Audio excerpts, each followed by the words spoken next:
قمری سال دیا گیا۔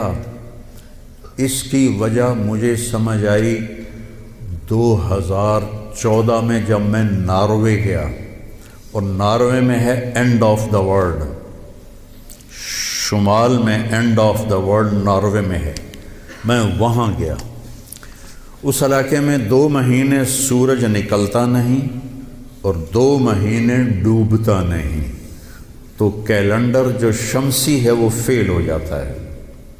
رات ہے لیکن سورج نکلا ہوا پتہ نہیں دن ہے یا رات، دن ہے سورج نکلا ہوا پتہ نہیں دن ہے یا رات ہے۔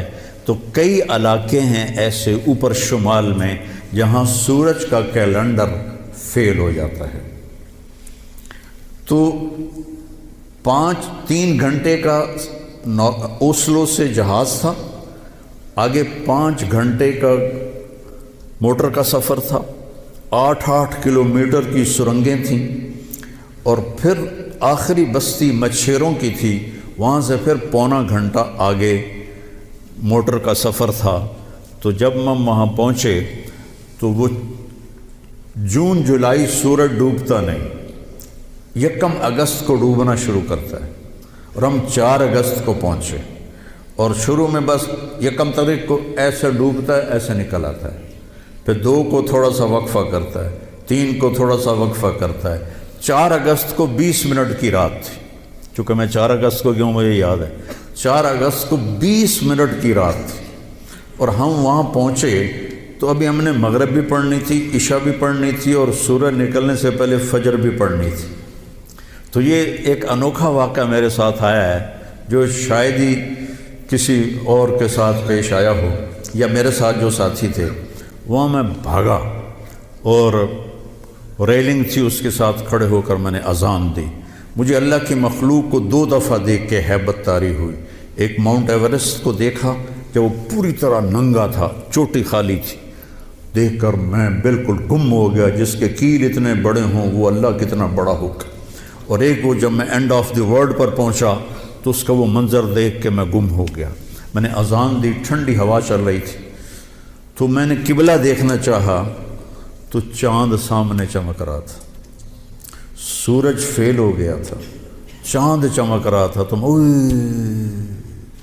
آج سمجھ میں آیا کہ اللہ نے ہمیں چاند کا کیلنڈر کیوں دیا ہے، کہ میرا نبی سارے زمانے کا نبی ہے۔ جہاں سورج نہیں نکلتا اور جہاں سورج کئی مہینے نہیں ڈوبتا، اگر وہاں کوئی مسلمان ہیں تو دن رات کا حساب کیسے لگائیں گے؟ چاند کو دیکھ کر۔ میں نے چاند دیکھا، واہ واہ ابھی رات کھڑی ہے، تو وہ قبلہ فٹ کیا، مغرب کی نماز پڑھی۔ مغرب عشاء اکٹھی پڑھنا تو مسافر کے لیے جائز ہے باقی ائمہ کے نزدیک۔ تو پہلے مغرب پڑھی، پھر عشاء پڑھی، پھر ساتھ ہی میں نے فجر کی اذان دی۔ ہاں عشاء پڑھی، ایک وتر پڑھنا بھی سنت ہے، تو میں نے کہا بھائی آج ہکو وتر پڑھو کدیں فرض نہ نکل جاوے، تو ایک وتر پڑھا۔ پھر میں نے فجر کی اذان دی، ٹک ٹک ٹک ٹک 2 سنتیں پڑھی، پھر والعصر انا اعطینا سے میں نے فرض نماز پڑھائی، اور بیٹھے ہی تھے کہ سورج آ کے السلام علیکم۔ تو وہاں جا کے مجھے یہ بات سمجھ میں آئی کہ اللہ نے ہمیں چاند کا کیلنڈر کیوں دیا ہے۔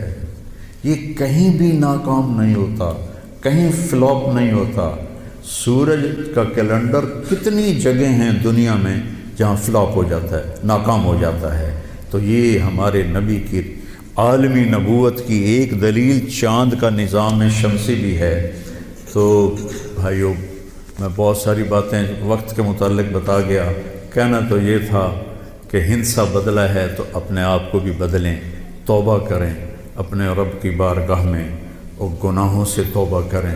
پتہ نہیں کب عاصم کی طرح کس کو موت اٹھا کے لے جائے، تو نہ جانے بلا لے پیا کس گھڑی، تو کیا کیا کرے گی کھڑی دن کے دن، نہ جانے بلا لے پیا کس گھڑی، پتہ نہیں کب موت کا ڈنکا بج جائے۔ تو بھائیو، اس سے پہلے توبہ کرو، اپنے رب کی بارگاہ میں جھکو، فرائض ادا کرو، 5 نمازیں پوری پڑھو، جھوٹ نہ بولو، سچ بولو، دھوکہ نہ دو، دیانتداری سے چلو، بدکاری نہ کرو، نکاح کرو۔ یہ نشے نہ کرو، حلال پیو، حلال کھاؤ، حرام نہ کماؤ، حلال کماؤ۔ ماں باپ زندہ ہیں تو ان کے آگے اف بھی نہ کرو۔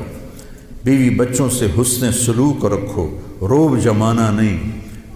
ماں باپ سے کہتا ہوں اولاد کی عزت کرو، اولاد کو عزت دو، انہیں ڈانٹ ڈپٹ سے نہ چلاؤ، پیار سے چلاؤ۔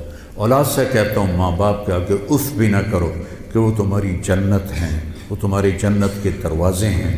اور اپنی کمائیوں میں حلال رکھو۔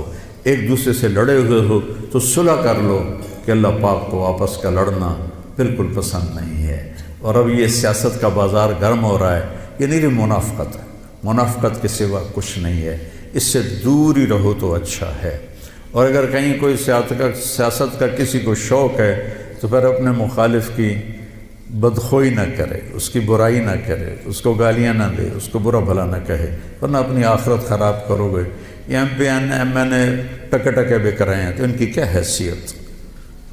آج کل کے وزیروں کو کون پوچھا؟ وزیر اعظم کو کوئی نہیں پوچھتا تو وزیروں کو کس نے پوچھنا؟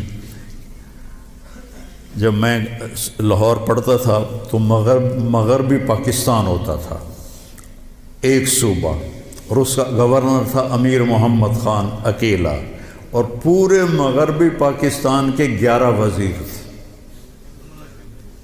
ان کا روب بھی تھا، ان کے پاس پاور بھی تھی، ان کا پروٹوکول بھی تھا، وہ دیانتدار بھی تھے۔ کیا کریں، اپنے اوپر ہی روئیں، آنسو بہائیں۔ تو بھائی توبہ کرتے ہو سارے؟ کہو میرے ساتھ، یا اللہ میری توبہ۔